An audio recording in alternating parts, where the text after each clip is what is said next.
इस उदाहरण को हम इस प्रकार से भी समझ सकते हैं कि यहाँ पे हाइड्रोजन गैस क्यों निकल रही है। जैसे ये सोल्यूशन है, ठीक है, और ये सोल्यूशन किसका लिया है, मान लेते हैं हमने HCl का लिया हुआ है, ठीक है।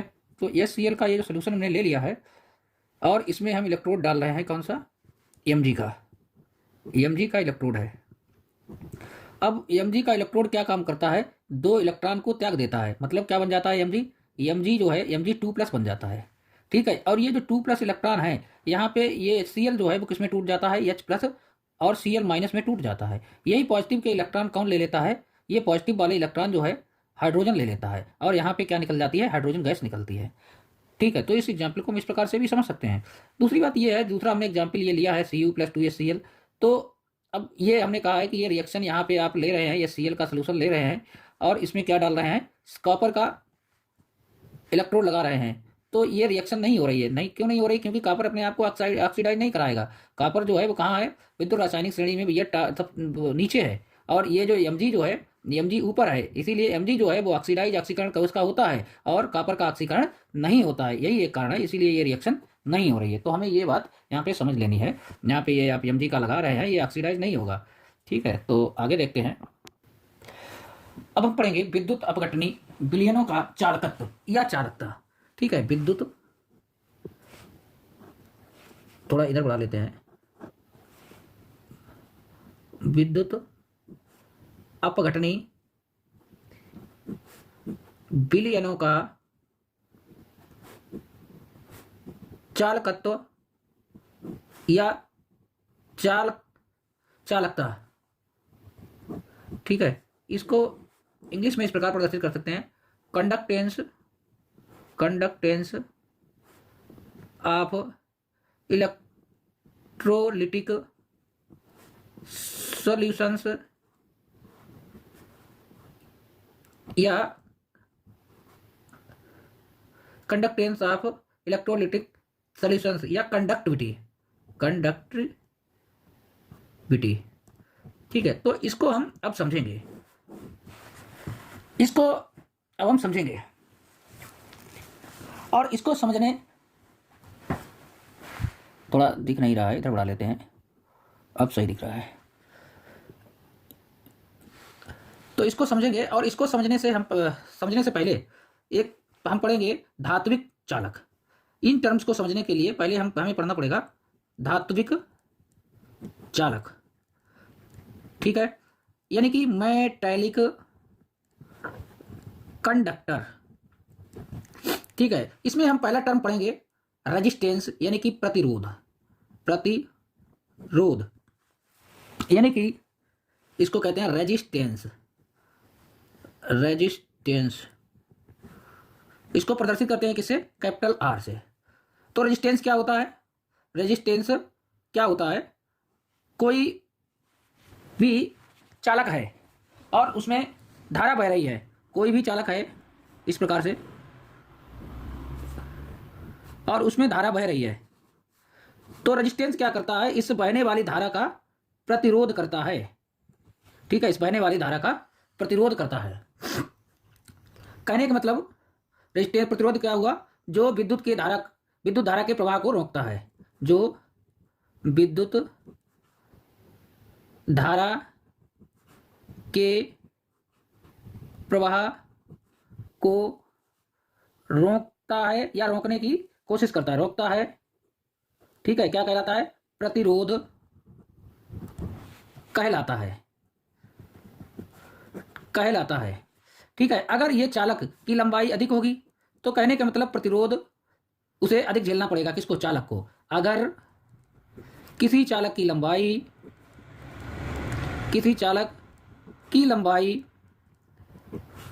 अधिक होगी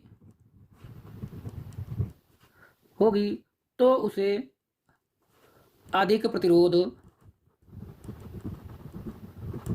झेलना पड़ेगा। जाहिर सी बात है, अगर इसकी लंबाई ज़्यादा होगी, ठीक है, तो उसे अधिक प्रतिरोध झेलना पड़ेगा। माना कि इसकी लंबाई को हम मान लेते हैं कैपिटल L मान लेते हैं, ठीक है, और ये है अनुप्रस्थ काट, ठीक है, का एरिया है, इसको मान लेते हैं A, कैपिटल A, ठीक है। तो हम यहाँ पर एक बात समझ गए हैं क्या, कि चालक की लंबाई चालक की लंबाई यदि अधिक होगी तो प्रतिरोध क्या होगा, प्रतिरोध भी अधिक होगा, यानी कि अनुक्रमानुपाती होगा। एक बात आपको और ध्यान रखना पड़ेगा, अगर जो अनुप्रस्थ काट का क्षेत्र अगर कम है तो प्रतिरोध अधिक होगा, तो अधिक प्रतिरोध होगा। इस बात को भी ध्यान में रखना पड़ेगा, इन दो पॉइंट्स को ध्यान रखना पड़ेगा। अगर चालक की लंबाई अधिक है तो प्रतिरोध अधिक होगा, यदि अनुप्रस्थ काट का क्षेत्र जो है कम है तो प्रतिरोध अधिक होगा। ठीक है, तो कहने के मतलब हम प्रतिरोध को R से दिखाते हैं तो R समानुपाती क्या हो जाएगा,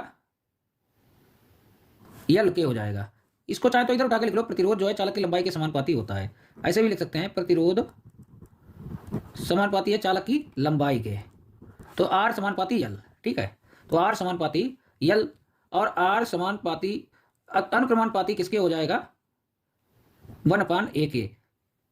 ठीक है, इसको भी पलट के लिख लीजिए चाहे तो, क्योंकि अगर कम क्षेत्रफल है, कम क्षेत्र है किसका, अनुप्रस्थ काट का, तो प्रतिरोध जो है अधिक होगा। ठीक है, इसको इस प्रकार से लिखेंगे, अगर अधिक प्रतिरोध बराबर क्या होगा, अनुप्रस्थ काट जो A है का कम क्षेत्र, इस प्रकार से। ठीक है, तो यही दो पॉइंट हमने लिखे यहाँ पे, जो R समानुपाती L हो गया और R व्युत्क्रमानुपाती क्या हो गया, 1/a हो गया। इसको आप आगे बढ़ाएं तो इकट्ठा कर देंगे, L/a हो जाएगा, L ऊपर है, A नीचे आ जाएगा। अगर इस चिन्ह को हटाएंगे, यहाँ पे बराबर लगाएंगे तो यहाँ पे ये आ जाता है रो, L/a, और रो यहाँ पे क्या है, रो जो है वो प्रतिरोधकता है, रो क्या है, प्रतिरोधकता है। तो R तो प्रतिरोध हो गया, R क्या है, प्रतिरोध, जहाँ R प्रतिरोध है, L तो हो गई लंबाई, A हो गया अनुप्रस्थ काट का क्षेत्रफल, रो क्या हो गया, रो हो गया है प्रतिरोधकता, रेजिस्टिविटी, प्रतिरोधकता। अच्छा जी, अब हम कहें कि इसका यूनिट क्या होगी, मात्रक किसका, प्रतिरोध का, तो R का मात्रक क्या होता है, इसको इस प्रकार से दिखाते हैं, ओम, या ओम इस प्रकार से लिखते हैं। ठीक है, अब हम कहें भैया जो रो है प्रतिरोधकता है, इसकी परिभाषा क्या होगी, तो प्रतिरोधकता यानी कि रेजिस्टिविटी, इसकी परिभाषा क्या होगी, तो यहाँ पे हम लिख देते हैं, हेडिंग डाल देते हैं, परिभाषा किसकी, प्रतिरोधकता यानी कि रेजिस्टिविटी, और रेजिस्टिविटी को हम दिखाते हैं किससे, रो से, तो रो यहाँ पे लिख लीजिए, रो हमने लिख लीजिए। अब जैसे कोई भी चालक है, ठीक है, और कोई भी चालक जो है उसकी लंबाई जो है कितनी है, L है, ठीक है, और इसकी अनुप्रस्थ काट का क्षेत्रफल ये A है, और लंबाई इसको हम ले लेते हैं एकांक लंबाई, और क्षेत्रफल भी यहाँ पे अनुप्रस्थ काट का एकांक ले लेते हैं। ठीक है, हम परिभाषा बनाने के लिए क्या करते हैं, जो यहाँ से देखिए R बराबर क्या है, रो L/a है, तो इसको क्या करते हैं, L बराबर 1 ले लेंगे और A बराबर 1 ले लेंगे, डेफिनेशन बनाने के लिए, परिभाषा को बनाने के लिए। तो कहने के मतलब क्या आ जाएगा, R बराबर यहाँ पे आ जाएगा रो, तो परिभाषा क्या बन जाएगी, किसी चालक द्वारा, रो की किसी चालक द्वारा उत्पन्न प्रतिरोध, किसी चालक द्वारा उत्पन्न प्रतिरोध,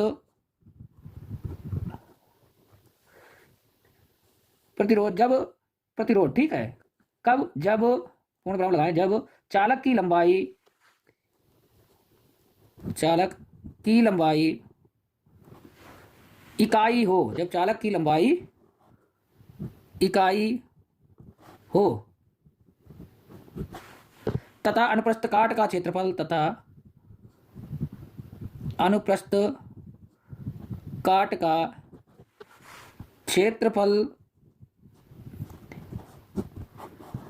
इकाई हो।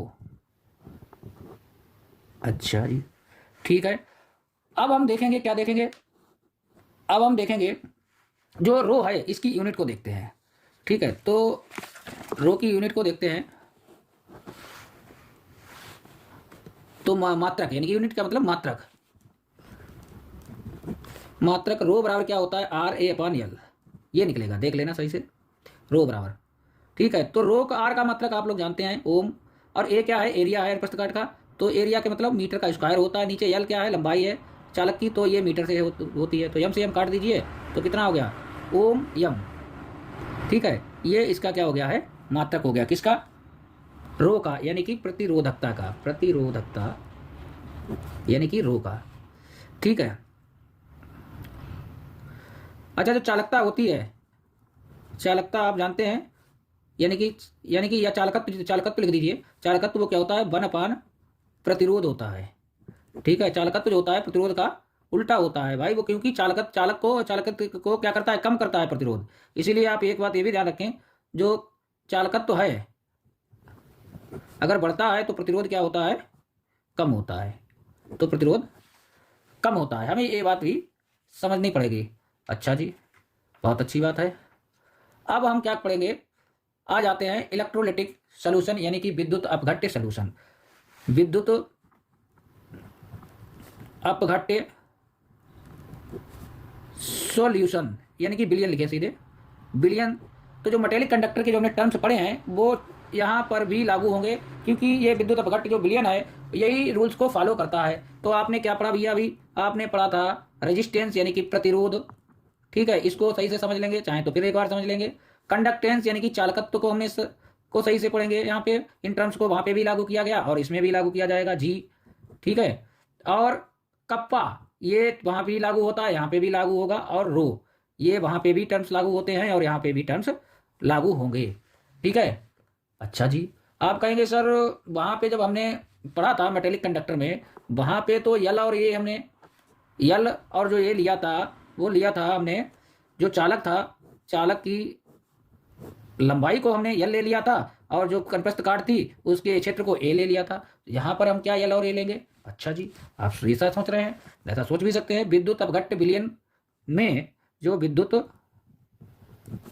अपघट्य का विलयन अगर है में यल और ए क्या होगा, तो ये क्वेश्चन आपके दिमाग में आना भी चाहिए। अगर नहीं आ रहा है तो थोड़ा जोर डालिए। देखिए होता क्या है, होता क्या है कि जैसे ये हमने सोल्यूशन बनाया है, ठीक है, यहाँ पे क्या लगाए जाएंगे, इलेक्ट्रोड लगाए जाएंगे, इस प्रकार से इलेक्ट्रोड लगा दिए गए। ठीक है, तो यहाँ पे जो इलेक्ट्रोड हैं इनके जो बीच की दूरी होती है ये यल होती है, यही यल होती है, जो बीच की दूरी है वो क्या होती है, यल होती है। इनके बीच की दूरी, किसके, इलेक्ट्रोड के बीच की दूरी को यल लिखा जाता है। और जो इलेक्ट्रोड है इनका ये क्षेत्र, ठीक है, सरफेस, यही कहलाती है ए।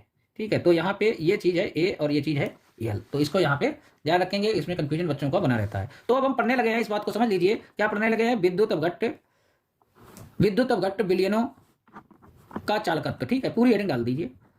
अब हम उन पॉइंट्स का जो भी हमने पढ़ा था तात्विक चालक को, तो उन पॉइंट्स को यहाँ पे कोरिलेट आसानी से कर लेंगे, तो हमें थोड़ा समझने में आसानी हो जाती है। अब हम सबसे पहले इसमें पढ़ेंगे किसको, चालकत्व को। चालकत्व क्या होता है आप लोग जानते होंगे, चालकत्व क्या होता है। अरे भैया, चालकत्व किसी चालक में जो विद्युत, किसी जलीय विलयन में, अब हम किसकी बात करेंगे, जलीय विलयन की बात करेंगे। विद्युत अपघट्य किसका विलयन होगा, विद्युत अपघट्य का विलयन होगा, किसका विलयन होगा, विद्युत अपघट्य का विलयन होगा। तो सबसे पहले हम किसको समझेंगे, हम समझेंगे यहाँ पे हेडिंग बना देते हैं, क्या बना देते हैं, ठीक है। सबसे पहले हमने हेडिंग बना दी है चालकत्व या चालकता, चालकता हेडिंग डाल देते हैं, चालकता।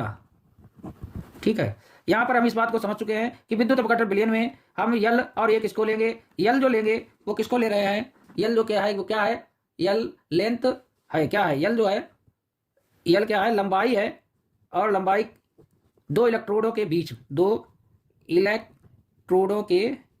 बीच, ये बात हम समझ गए हैं। ठीक है, इतनी बात समझ गए। और ए क्या है, ए जो है अनुप्रस्थ काट का क्षेत्र है, इलेक्ट्रोड के अनुप्रस्थ काट का क्षेत्र है।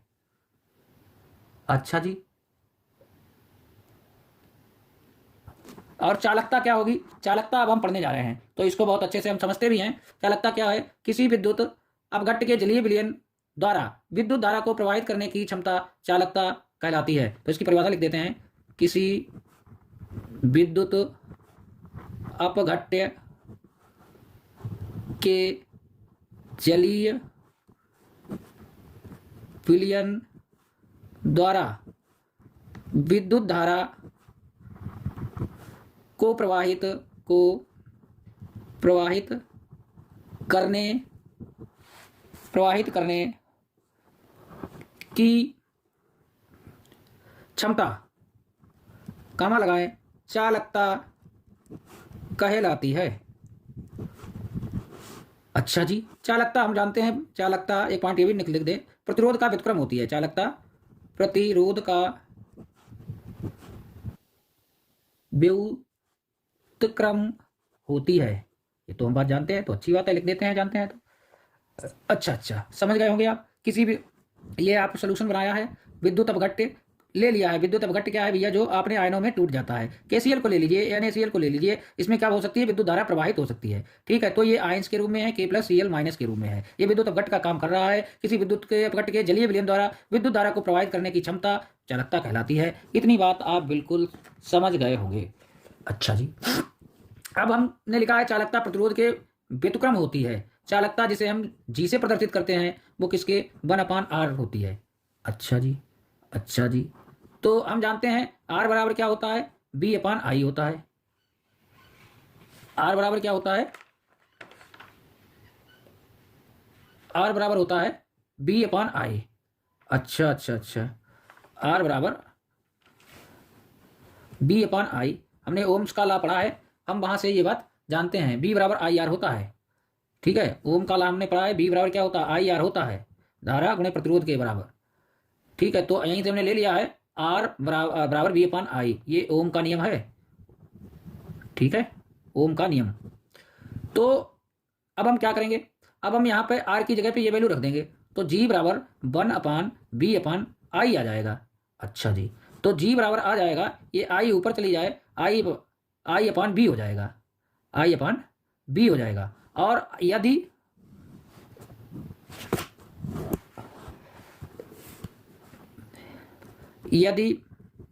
B बराबर 1 वोल्ट, अच्छा, तो यहाँ पे G बराबर क्या हो जाएगा? I हो जाएगा। अच्छा जी, जैसे इस बात को पूरी तरीके से समझ में आ जाना चाहिए। अगर कोई कंफ्यूजन है तो आप देख लें, यहाँ पे ये कोई आपने विद्युत अपघट्य लिया हुआ है और इस प्रकार से आपने इलेक्ट्रोड लगाए हैं और एक बैटरी से जोड़ दिया है। यहाँ पे इस प्रकार से एक बैटरी से आपने जोड़ दिया है और यहाँ पे जो बैटरी है वो कैसी लेंगे आप? 1 वोल्ट लेंगे। इस बात का ध्यान रखना होगा कि ये जो बैटरी होगी वो 1 वोल्ट की होगी। अच्छा, ऐसी बात सर, हाँ, इस बात को ध्यान रखना पड़ेगा क्योंकि हम B बराबर कितना रख रहे हैं? 1 वोल्ट रख रहे हैं। तो यहाँ पे फिर चालकता की परिभाषा हम बना सकते हैं। क्या बना सकते हैं?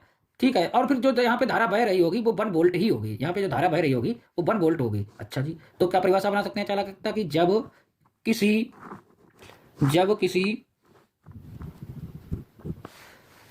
विद्युत अपघट्य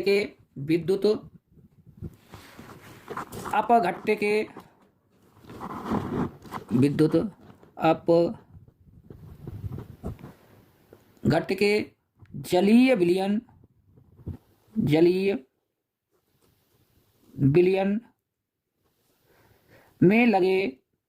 में लगे इलेक्ट्रोड के बीच 1 वोल्ट का विभवांतर होता है। अच्छा जी, सही बात है। तो उस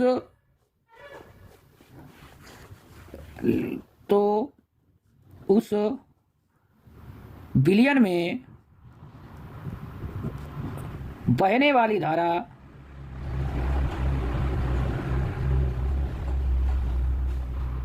धारा I विलयन की चालकता कहलाती है।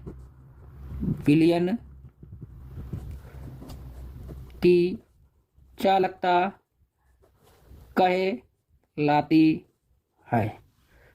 ठीक है, तो इस बात को हम समझ गए। यहाँ पे हमने 1 वोल्ट की बैटरी लगाई है, इसमें जो धारा बह रही है वो 1 वोल्ट ही है। जब किसी विद्युत अपघट्य के जलीय विलयन में लगे इलेक्ट्रोड के बीच 1 वोल्ट का विभवांतर होता है तो इस विलयन में बहने वाली धारा, कमा लगा दीजिए, विलयन की चालकता कहलाती है। अच्छा जी, तो यहीं से हमारे मेन टॉपिक शुरू हुआ है।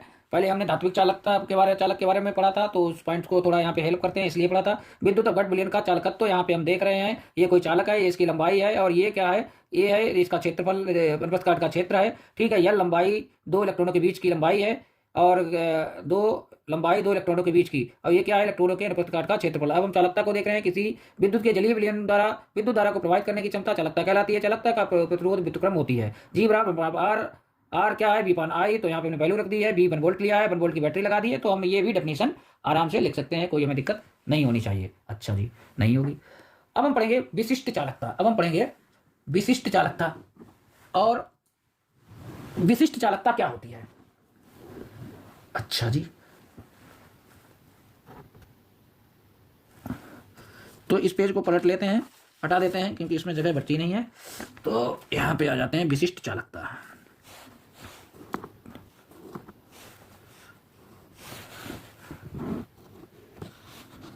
अच्छा जी, विशिष्ट चालकता या विशिष्ट चालकत्व, विशिष्ट चालकत्व स्पेसिफिक कंडक्टिविटी इसको दिखाते हैं, किससे, इससे प्रदर्शित करते हैं। ये के की तरह होता है और इसकी एक नीचे वाली टांग थोड़ी लंबी कर दी जाती है, इसको कप्पा कहते हैं। अच्छा, विशिष्ट प्रतिरोध के व्युत्क्रम को विशिष्ट चालकता कहते हैं। तो क्या होती है विशिष्ट चालकता? विशिष्ट चालकता जो होती है, विशिष्ट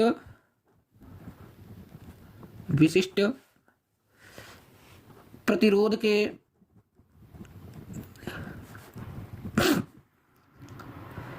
व्युत्क्रम को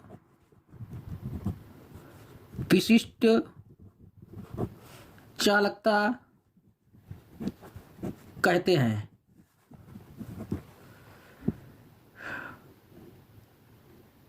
व्युत्क्रम को कहते हैं। अच्छा, तो क्या मतलब हुआ इसका? कप्पा बराबर क्या हो गया, 1/ρ, जहां रो क्या है, विशिष्ट प्रतिरोध है। रो क्या है यहाँ पर, विशिष्ट प्रतिरोध। अच्छा,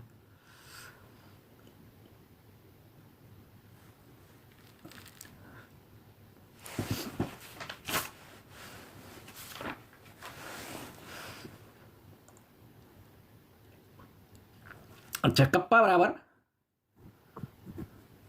रो बराबर हम लिख सकते हैं, क्या होता है, रो बराबर होता है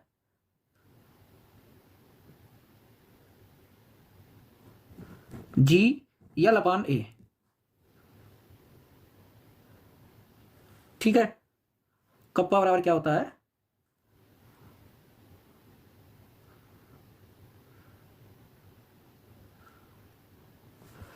L/A।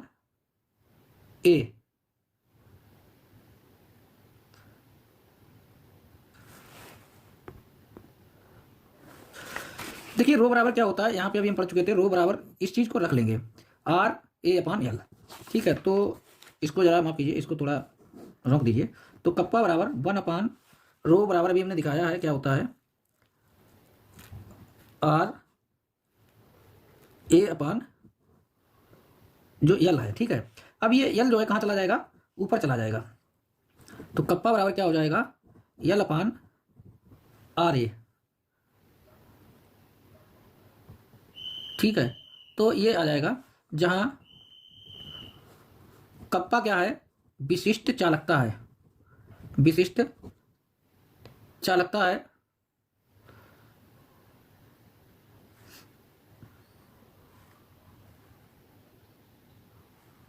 एक चीज और यहाँ पे रख सकते हैं, 1/, जो R होता है वो G के बराबर होता है। तो यहाँ पे कप्पा बराबर हम ये भी रख सकते हैं GL/A। वो हमने यहाँ पे डायरेक्ट रख दिया था, तो थोड़ा समझ नहीं आया होगा, क्योंकि 1/R बराबर क्या होता है, वो किसके बराबर होता है, G के बराबर होता है। और G क्या होती है, चालकता होती है। ठीक है, और 1/R क्या होता है, ये जो होता है प्रतिरोध होता है। अब प्रतिरोध और चालकता एक दूसरे के व्युत्क्रमानुपाती होती है, ये अभी हम पढ़ चुके हैं। ठीक है, तो अब आपके ये बात समझ में आ गई होगी। ठीक है, तो इस प्रकार से ये यहाँ पे हो जाएगा, आसानी से, कोई दिक्कत नहीं होगी। तो जहाँ के बराबर, कप्पा बराबर क्या है, विशिष्ट चालकता है। G बराबर क्या है, चालकता लिख दो केवल।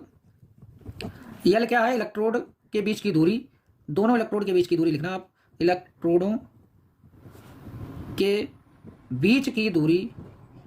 अच्छा, और A आप जानते हैं अनुप्रस्थ काट है उसका क्षेत्रफल, ये क्या है, इलेक्ट्रोडों की अनुप्रस्थ काट का क्षेत्र, या क्षेत्रफल लिख दो। अच्छा, अगर हम यदि यल बराबर यहाँ पे 1 ले लें, 1 सेंटीमीटर, और ए बराबर 1 सेंटीमीटर स्क्वायर, कहने का मतलब ये कोई पात्र है। कैसा पात्र है भैया? ये बेलन के आकार का है, उसकी लंबाई 1 सेंटीमीटर, अनुप्रस्थ काट का क्षेत्रफल 1 सेंटीमीटर स्क्वायर ले लिया गया। तो यहाँ पे विशिष्ट चालकता की परिभाषा क्या हो जाएगी? बहुत आसानी से हम लिख सकते हैं, किसी विद्युत अपघट्य के 1 सेंटीमीटर लंबाई वाले तथा 1 सेंटीमीटर स्क्वायर अनुप्रस्थ काट के क्षेत्रफल वाले विलयन की चालकता विशिष्ट चालकता यानी कि कप्पा कहलाती है। तो लिख सकते हैं, तो लिख दीजिए क्या होगी? किसी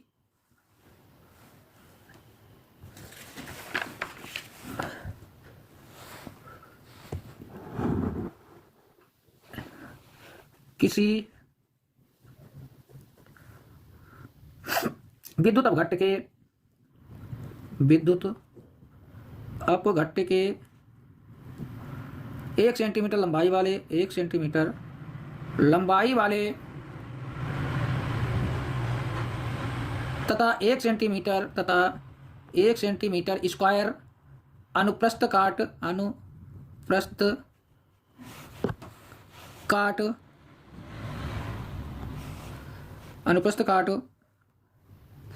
के क्षेत्रफल वाले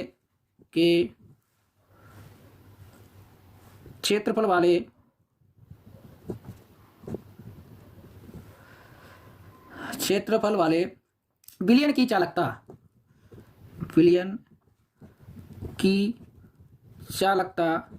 विशिष्ट चालकता कहलाती है। विशिष्ट चालकता, या ब्रैकेट में लिख दीजिए क्या? कप्पा कहलाती है। अच्छा जी। अब आप ये देख रहे हैं जो पात्र है वो कैसा है? बेलन के आकार का है, और बेलन का आकार का आयतन जो होता है वो पाई आर स्क्वायर एस होता है। कहने का मतलब जो पाई आर स्क्वायर ये भाग होता है, ठीक है, और यह चीज़ की लंबाई ये ली जाती है। पाई आर स्क्वायर ये होता है, और ये क्या है? एच है। तो कहने का मतलब ये टोटल मिला के क्या बन जाता है? ये क्षेत्र आयतन बन जाता है, ठीक है। तो हम अगर इसकी नई परिभाषा दें विशिष्ट चालकता की, ये भी परिभाषा है, ये भी एक हम लोग परिभाषा दे चुके हैं। तो एक और परिभाषा आ सकती है कि किसी विद्युत अपघट्य के हम लिख रहे हैं कि 1 सेंटीमीटर लंबाई वाले तथा 1 सेंटीमीटर स्क्वायर अनुप्रस्थ काट के क्षेत्रफल वाले की जगह पे ये लिख सकते हैं क्या? इसकी जगह पे हम ये शब्द प्रयोग कर सकते हैं कि 1 सेंटीमीटर क्यूब आयतन वाले। तो ये थोड़ी परिभाषा छोटी हो सकती है। किस प्रकार से देखिए, चलिए लिखते हैं। किसी विद्युत अपघट्य के, इसी प्रकार से नई परिभाषा बना सकते हैं और छोटी हो जाएगी। किसी विद्युत अपघट्य के 1 सेंटीमीटर क्यूब आयतन वाले विलयन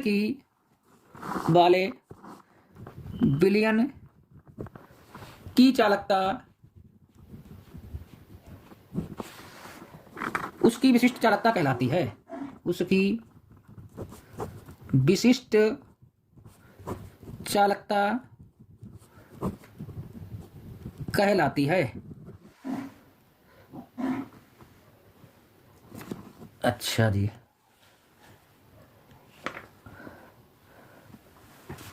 तो विशिष्ट चालकता जो कप्पा है,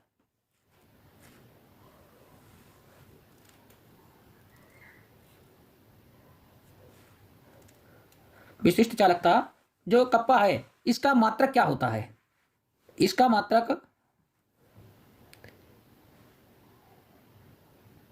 मात्रक हम यहीं से निकाल सकते हैं।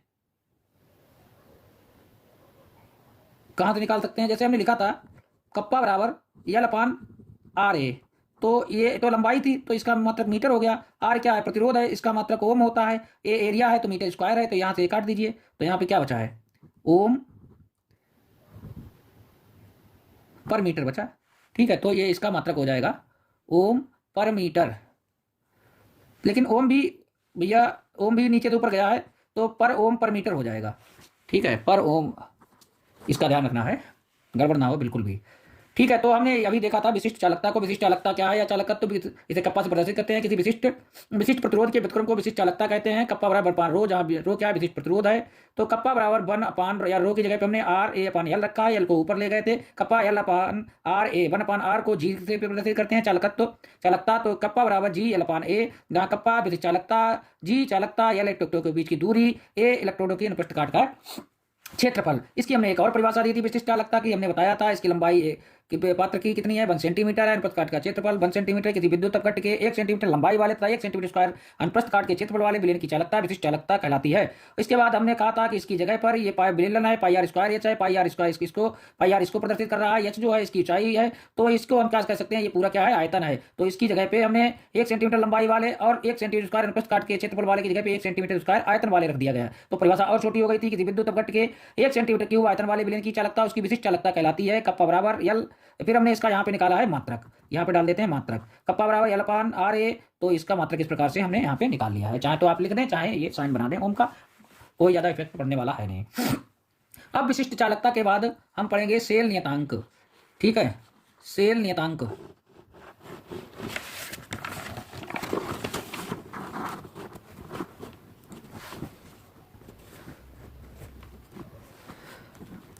सेल नियतांक या सेल कांस्टेंट क्या होता है? अच्छा जी, या सेल कांस्टेंट, सेल नियतांक या सेल कांस्टेंट। तो हमने एक सूत्र पढ़ा था अभी, क्या सूत्र पढ़ा था कि कप्पा बराबर जी एल अपान ए। और जो एल अपान ए है वो क्या है, एल अपान ए को सेल नियतांक कहते हैं, सेल नियतांक कहते हैं। अच्छा जी, इसका मान एल अपान ए, इसका मान प्रत्येक सेल के लिए निश्चित होता है, अतः किसी सेल के इलेक्ट्रोडों के बीच की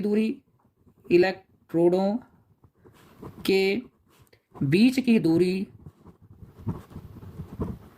क्या होती है, एल, तथा इलेक्ट्रोडों की अनुप्रस्थ काट के क्षेत्रफल ए के अनुपात को सेल नियतांक कहते हैं। बहुत पढ़ चुके हैं इसको, एल पाने को है सेल नियतांक कहते हैं। ठीक है, हम लोग देख भी चुके थे, चित्र में भी देख चुके थे। हमने बताया था इलेक्ट्रोड यहाँ पर ये लगाया गया था, यहाँ पे भी ये इलेक्ट्रोड लगाया गया था। ठीक है, इस प्रकार से इसके बीच की दूरी क्या थी, एल थी। इनका जो क्षेत्रफल था वो ए था। ठीक है, तो इसी के अनुपात को क्या कहते थे, एल अपान ए, यानी कि सेल नियतांक इसी को कहते हैं। अब चूंकि कप्पा बराबर क्या होता है, कप्पा बराबर होता है जी एल अपान ए। अच्छा जी, तो इसलिए कप्पा बराबर हो जाएगा ये जी, और ये क्या है, सेल नियतांक का एल अपान। तो सेल नियतांक इसे बोलेंगे, नियतांक, या इस प्रकार लिख सकते हैं सेल नियतांक बराबर क्या हो जाएगा, या खाली बनाओ यहाँ पर, कप्पा अपान जी। ठीक है, तो 1 अपान जी क्या होता है, यही तो भैया होता है 1 अपान जी। क्या होता है 1 अपान जी बराबर, हम लिख सकते हैं 1 अपान जी बराबर क्या होता है आर। 1 अपान जी बराबर क्या होता है आर। तो यहाँ पे हम क्या रख सकते हैं, तो सेल नियतांक बराबर क्या हो जाएगा, सेल नियतांक बराबर के, और 1 अपान जी बराबर होता है आर, तो जी इसमें चेंज हो जाएगा के इंटू आर। अच्छा, तो सेल नियतांक बराबर क्या हो गया, सेल नियतांक बराबर हो गया, सेल नियतांक बराबर क्या हो गया, सेल नियतांक बराबर हो गया कप्पा यानी कि विशिष्ट चालकता, अच्छा, गुणे प्रतिरोध,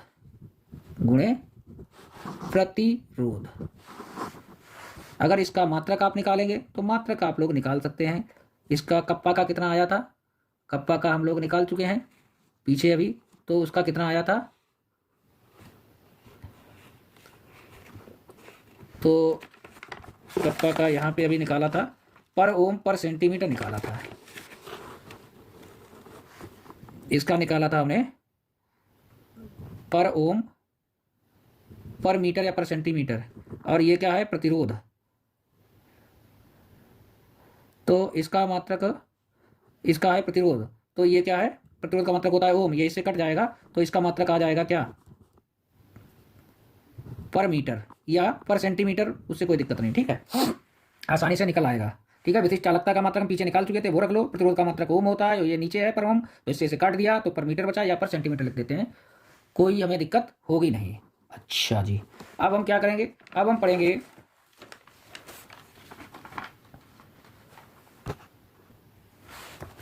तुल्यांकी चालकता। तुल्यांकी चालकता, या इसे कहते हैं इक्विवेलेंट कंडक्टिविटी। क्या मतलब हुआ, इसको लैम्डा इक्विवेलेंट से प्रदर्शित करते हैं। अच्छा, ये कोई विद्युत अपघट्ट के, ये कोई पात्र है, और पात्र ये कितना है, ये पात्र इस प्रकार से, एक इसकी लंबाई जो है 1 सेंटीमीटर है, ऊंचाई भी 1 सेंटीमीटर है, और चौड़ाई भी 1 सेंटीमीटर, इसका आयतन जो है वो कितना है, 1 सेंटीमीटर क्यूब है।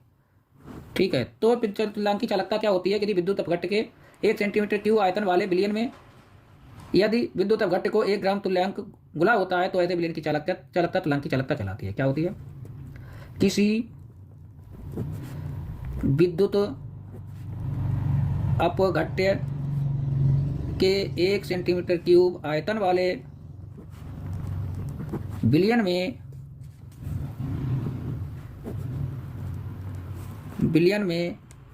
यदि विद्युत अपघट्य को 1 ग्राम तुल्यांक का, देखो को नहीं, विद्युत अपघट्य का 1 ग्राम तुल्यांक घुला होता है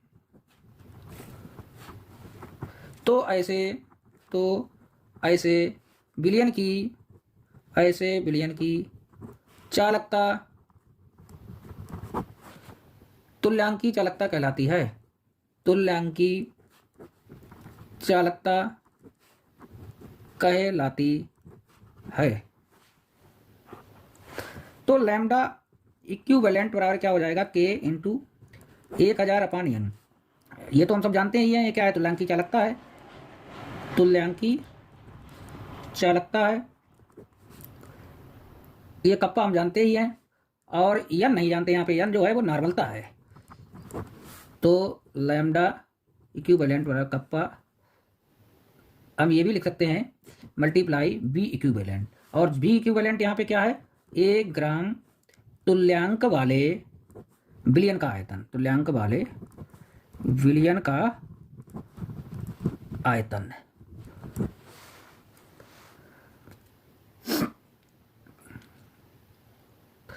ठीक है, तो ये हो गया तुल्यांकी चालकता। किसी विद्युत अपघट्ट के 1 सेंटीमीटर क्यूब आयतन वाले विलयन में यदि विद्युत अपघट्ट के 1 ग्राम तुल्यांक घुला होता है तो ऐसे विलयन की चालकता तुल्यांकी चालकता कहलाती है। ठीक है, तो इसको ध्यान रखना है, बहुत है इंपॉर्टेंट इस बार परीक्षा की दृष्टि से। और जो मोलर चालकता हम पढ़ने जा रहे हैं ये भी बहुत इंपॉर्टेंट है, तो इसको भी, मोलर चालकता, जहाँ पे भी मोलर शब्द का इस्तेमाल हो तो इसका मतलब 1 मोल शब्द हमें याद आना चाहिए, कंडक्टिविटी है, और इसको प्रदर्शित करते हैं लैम्डा एम से, लैम्डा एम से प्रदर्शित करते हैं। ठीक है, तो यहाँ पे होता क्या है कि किसी विलयन की बाह्य चालकता होती है जिसमें इलेक्ट्रोड के बीच की दूरी जो होती है 1 इकाई होती है, और इसमें जो विद्युत अपघट्ट भी क्या होता है, 1 मोल घुला होता है।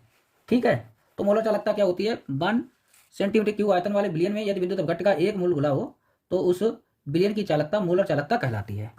तो ठीक है, डेफिनेशन लिख लेते हैं, किसी 1 सेंटीमीटर क्यूब आयतन वाले विलयन में यदि विद्युत अपघट्य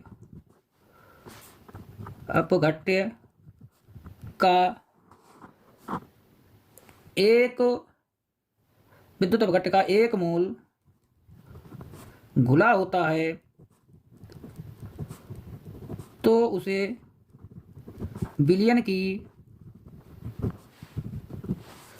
चालकता, तो उस विलयन की चालकता क्या कहलाती है, मोलर चालकता कहलाती है। मोलर चालकता कहलाती है। तो इसको हम क्या कैसे लिखेंगे? मोलर चालकता, जो चालकता होती है वो लैम्डा यम बराबर कप्पा इंटू 1000 अपान यम। यम क्या है यहाँ पर? मोलरता है। तो ये हमें ध्यान रखना है।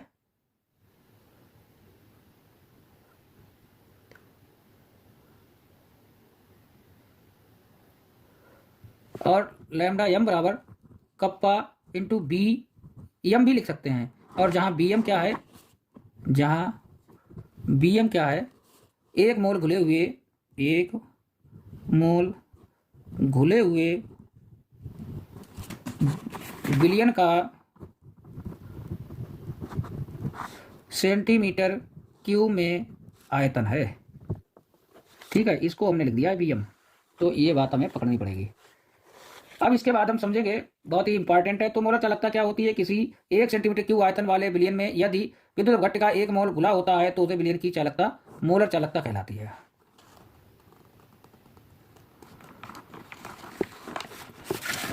तो अब हम देखेंगे, अच्छा इसमें मोलर चालकता,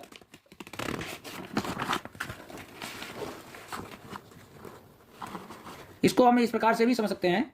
यहाँ पे देख सकते हैं, चालकता जो होती है वो किसके होती है? प्रतिरोध के 1/r के बराबर होती है। ये हम जानते हैं, चालकता यानी कि जी। ठीक है, लेकिन यहाँ पे जो चालकता, मोलर चालकता की बात है, तो वो हम पढ़ते हैं लैम्डा यम से। तो वो किस प्रकार से लिख सकते हैं? अब देखिए 1/r बराबर होता है रो एल अपान ए। तो ए ऊपर पहुंच जाएगा, ठीक है, और ए और यल अपान ए ऊपर पहुंच जाएगा, एल यहीं रहेगा। और ये जो है, इस बात को ध्यान रखना, ए अपान यल ये क्या है? आयतन है। ठीक है, तो लैम्डा यम बराबर क्या आ जाएगा? और 1/रो ये क्या होता है? ये भी कप्पा के बराबर हो जाता है, और ये हो जाता है बी आयतन। वही बात हमने यहाँ पे बताई है। ठीक है, कप्पा। तो इस प्रकार से ये कोरिलेट आप कर सकते हैं चीज़ों को यहाँ पर भी। अभी देखिए, जो मोलर चालकता है, अगर, और ये क्या है? के बी है। ठीक है, बी और एम लिख दीजिए।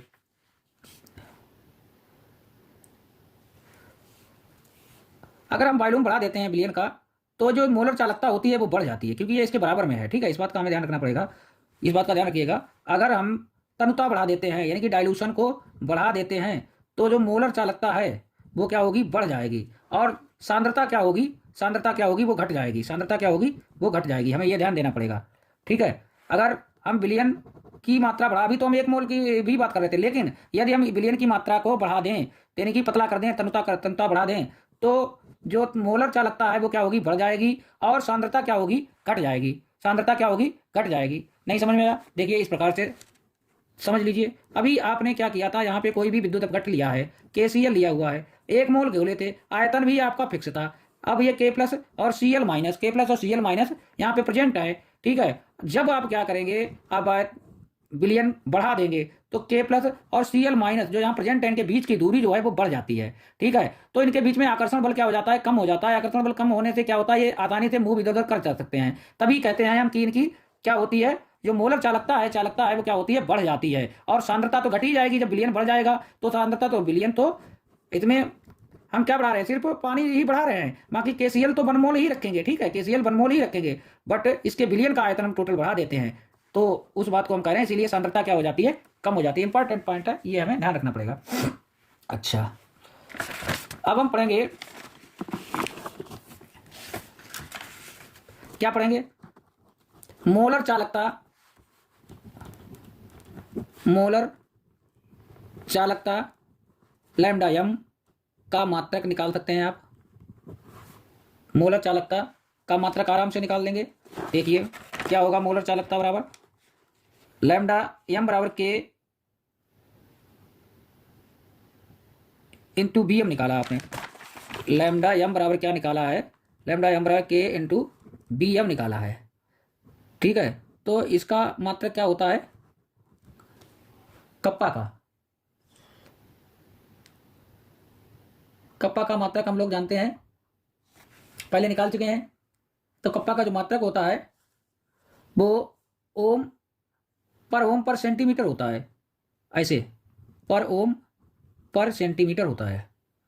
अच्छा जी, पर ओम पर सेंटीमीटर होता है। थोड़ा ध्यान से देखिए, इसको सही से देखना पड़ेगा। यहाँ पे निकालते हैं, थोड़ा गड़बड़ कर रहे हैं हम लोग। लैम्डा एम बराबर जो निकाला है हमने के इंटू 1000 अपान एम, ये हमने लिखा है। ठीक है, तो मात्रक कैसे निकालेंगे? मात्रक जो कप्पा का है हम लोग जानते हैं क्या होता है, साइमन पर सेंटीमीटर अपान एम क्या है, एम को मोल पर लीटर से दिखाते हैं, तो साइमन पर सेंटीमीटर मोल पर लीटर। अच्छा जी, तो साइमन पर सेंटीमीटर मोल पर सेंटीमीटर क्यू लीटर में लिखेंगे। 1 लीटर बराबर होता है 1 डेसीमीटर, यहाँ पे हम सेंटीमीटर में ही रखेंगे।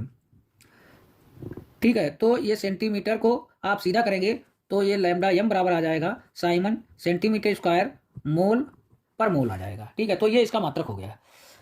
अच्छा, मात्रक भी हमने निकाल लिया है। अब इसमें हमें देखना है मोलर चालकता। मोलर चालकता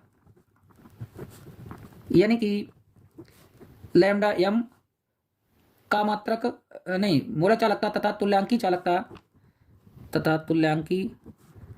चालकता यानी कि लैम्डा इक्विवेलेंट में संबंध।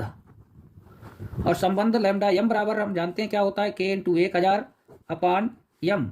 और इसे आप क्या करें, भाग देने किससे, लैम्डा इक्विवेलेंट से, यक्स 1000 बटे एन। तो यहाँ क्या बचेगा, इसको काट पीट देंगे, लैम्डा एम अपान लैम्डा इक्विवेलेंट बराबर क्या हो जाएगा, 1 अपान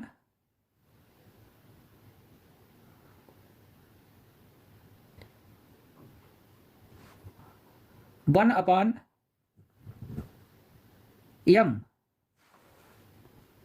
ठीक है, ये के है, इस बात को ध्यान रखिए। तो ये पद यहाँ से कट जाएगा, तो यहाँ 1 अपान एम बचा और यहाँ 1 अपान एन बचा है। इसको सीधा कर लेंगे, तो सीधा करने पे क्या आ जाएगा, लैम्डा एम अपान लैम्डा इक्विवेलेंट बराबर क्या आ जाएगा, एन अपान एम।